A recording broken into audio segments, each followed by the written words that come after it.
And that is the fundamental assumption of the book of Isaiah, namely that it reflects God's commitment to the survival of God's people.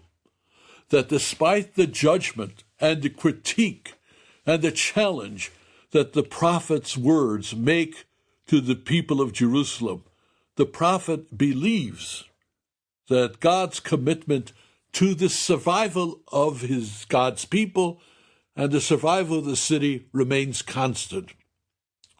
Now, in terms of literary technique, the book is primarily poetic in form, although there is some prose. For example, chapters 36 to 39 of Isaiah are taken largely from the second book of Kings, chapter 18 to 20, a prose account of the kings of the 8th century before Christ. But most of the book is poetic because its persuasiveness was a byproduct of its aesthetic achievement. So, for example, play on words is very important poetic technique used by authors of antiquity. And unfortunately, it's very difficult to translate these poetic techniques because they are dependent upon the sound of the Hebrew language.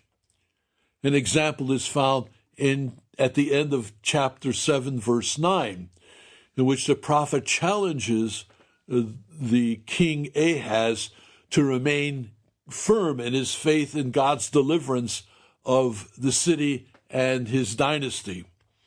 And so the English reads, "Unless your faith is firm, you shall not be firm."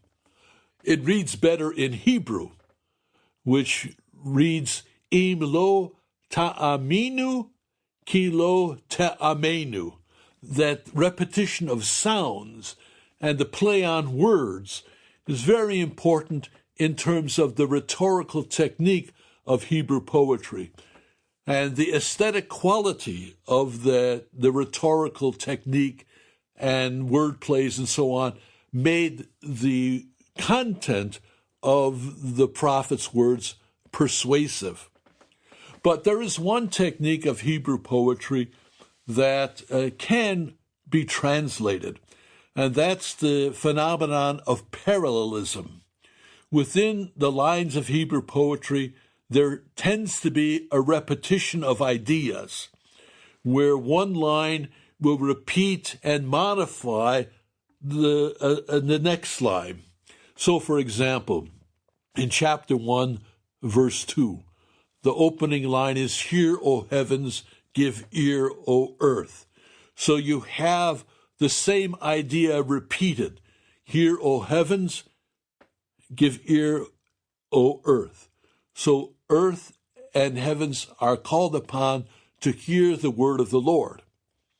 And then at the end of verse 2, the Lord proclaims, "Children I have reared and brought up, but they have rebelled against me." So that second line carries on the idea of the first one.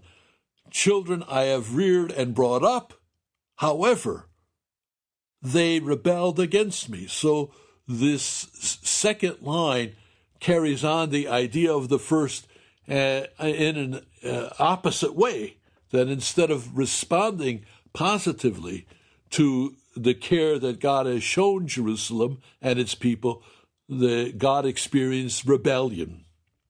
Now, there are two principal characters in the book of Isaiah. The first character is known as the Holy One of Israel. This is a unique way of expressing Isaiah's view of God. It emphasizes God's uniqueness and transcendence. We tend to think of holiness as a moral quality, but here it's not a moral quality that the prophet is speaking about. It's speaking about the difference between the way God acts and thinks and the way people act and think. So the Holy One of Israel is